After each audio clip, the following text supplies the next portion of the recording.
Hi friends, happy Sunday. How are you today? Kita ketemu lagi nih di sekolah minggu TLCC. Mari kita belajar bersama-sama tentang firman Tuhan dan kita bertumbuh bersama-sama dalam iman kita.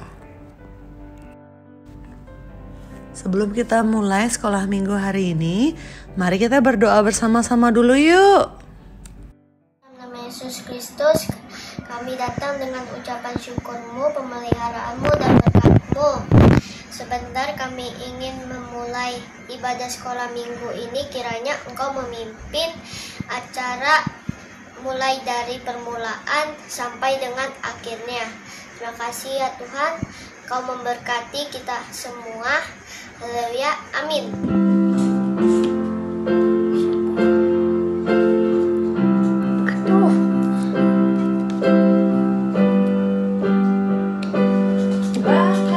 Izinkan sesuatu terjadi. Ku percaya semua untuk kebaikanku.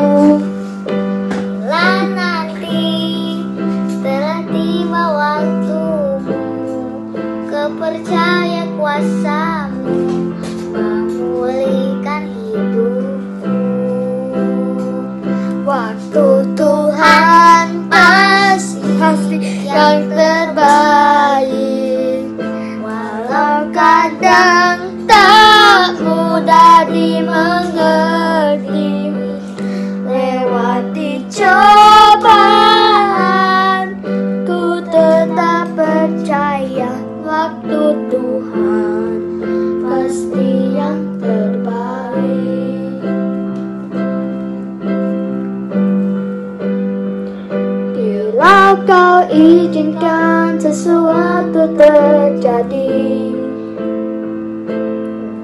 ku percaya semua untuk kebaikanku.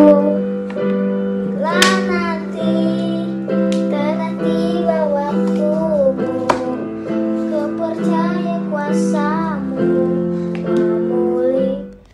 Halo adik-adik, sekarang waktunya untuk cerita sekolah minggu.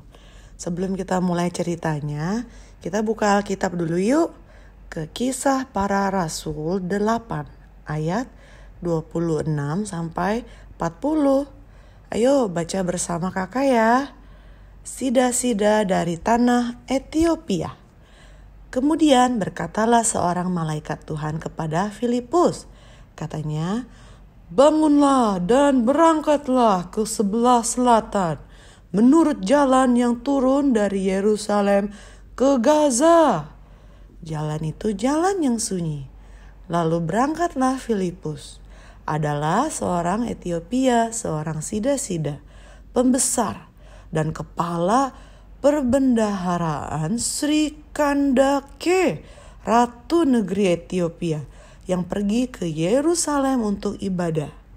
Sekarang orang itu sedang dalam perjalanan pulang dan duduk dalam keretanya sambil membaca kitab Nabi Yesaya. Lalu kata Roh kepada Filipus, pergilah ke situ dan dekatilah kereta itu. Filipus segera ke situ dan mendengar sida-sida itu sedang membaca kitab Nabi Yesaya. Kata Filipus, mengertikah Tuan apa yang Tuan baca itu? Jawabnya, bagaimanakah aku dapat mengerti kalau tidak ada yang membimbing aku? Lalu ia meminta Filipus naik dan duduk di sampingnya. Nas yang dibacanya itu berbunyi seperti berikut. Seperti seekor domba ia dibawa ke pembantaian. Dan seperti anak domba yang keluh di depan orang yang menggunting bulunya, demikianlah ia tidak membuka mulutnya. Dalam kehinaannya berlangsunglah hukumannya. Siapakah yang akan menceritakan asal-usulnya? Sebab nyawanya diambil dari bumi. Maka kata sida-sida itu kepada Filipus, aku bertanya kepadamu, tentang siapakah Nabi berkata demikian? Tentang dirinya sendiri atau tentang orang lain? Maka mulailah Filipus berbicara. dan bertolak dari nas itu, ia memberitakan Injil Yesus kepadanya. Mereka melanjutkan perjalanan mereka dan tiba di suatu tempat yang ada air. Lalu kata sida-sida itu, "Lihat, di situ ada air. Apakah halangannya jika aku dibaptis?" Sahut Filipus, "Jika Tuhan percaya dengan segenap hati, boleh." Jawabnya, "Aku percaya bahwa Yesus Kristus adalah Anak Allah." Lalu orang Etiopia itu menyuruh menghentikan kereta itu, dan keduanya turun ke dalam air, baik Filipus maupun sida-sida itu, dan Filipus membaptis dia. Dan setelah mereka keluar dari air, Roh Tuhan tiba-tiba melarikan Filipus, dan sida-sida itu tidak melihatnya lagi. Ia meneruskan perjalanannya dengan sukacita. Tetapi ternyata Filipus ada di Asdod. Ia berjalan melalui daerah itu dan memberitakan Injil di semua kota sampai ia tiba di Kaisarea. Wah, puji Tuhan ya. Karena Filipus turut kepada Roh, dia bisa membaptiskan sida-sida itu. Nah, adik-adik, mari kita sekarang mendengar ceritanya untuk minggu ini ya. Judulnya Baptisan Selam. Apakah kalian pernah mendengar baptisan selam atau baptisan percik? Atau kalian pernah melihatnya langsung? Di dalam Alkitab, baptisan yang dilakukan adalah baptisan selam, dan Tuhan Yesus sendiri mempraktikkannya. Ia dibaptiskan oleh Yohanes Pembaptis dengan baptisan selam, bukan baptisan percik atau baptisan yang lainnya. Baptisan selam adalah baptisan yang sesuai dengan Alkitab. Saat Filipus membimbing sida-sida dan membaptiskannya, Filipus membaptiskan dengan baptisan selam.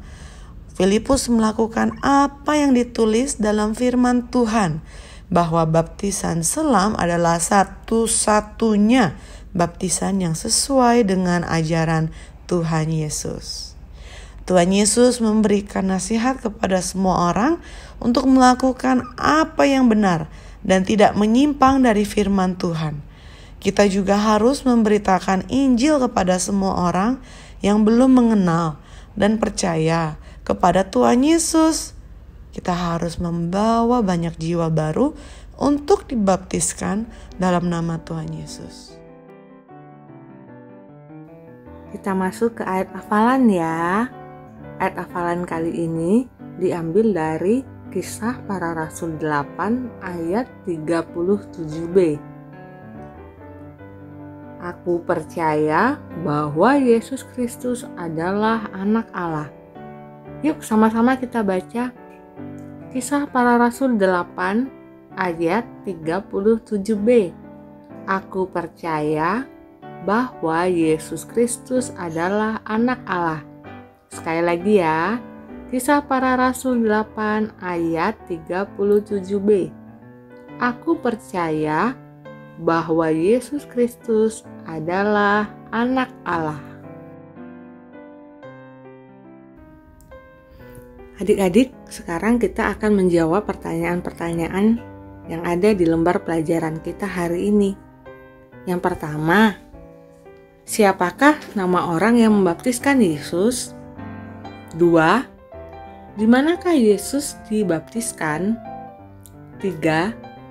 Dengan baptisan apa Yesus dibaptiskan? 4. Siapakah yang membimbing sida-sida itu untuk belajar firman Tuhan? 5. Apakah sida-sida itu mau percaya kepada Tuhan Yesus? Silakan adik-adik menjawab pertanyaan ini. Kemudian, warnai gambar di bawah ini ya. Ini adalah gambar Tuhan Yesus saat dibaptiskan secara selam. Warnai dengan indah ya adik-adik. Selanjutnya, tulislah nama keluargamu dan teman atau saudaramu yang sudah dibaptiskan secara selam. Silakan diisi adik-adik. Amalan pelajaran 6. Tetapi kuduskanlah Kristus di dalam hatimu sebagai Tuhan. 1 Petrus 3 ayat 15a. Tetapi kuduskanlah Kristusmu di dalam hatimu sebagai Tuhan. 1 Petrus 3 ayat 15a. Shalom. Saat dari 1 Petrus pasal 3 ayat 15a. Tetapi kuduskanlah Kristus di dalam hatimu sebagai Tuhan. Bye. God bless you. Makasih. Tapi kuduskanlah Kristus di dalam hatimu sebagai Tuhan. 1 Petrus 3 ayat 15a. Hai teman-teman, hari ini saya akan menghafalkan ayat hafalan minggu lalu. 1 Petrus 3 ayat 15a. Tetapi kuduskanlah Kristus di dalam hatimu sebagai Tuhan. Happy Sunday, bye. Buat adik-adik yang mau share video ayat hafalannya, bisa mengirimkan ke nomor yang tertera ini ya. Nanti videonya akan ditampilkan. Teman-teman, mari kita berdoa. Tuhan Yesus, terima kasih kami sudah bisa mendengarkan firman Tuhan pada hari ini. Tolong supaya kami dapat melakukan firman Tuhan dalam kehidupan kami sehari-hari. Di dalam nama Tuhan Yesus kami berdoa dan mengucap syukur. Haleluya, amin. Nah, sekolah minggu kita pada hari ini udah selesai ya adik-adik. Sampai ketemu minggu depan. Happy Sunday. God bless you.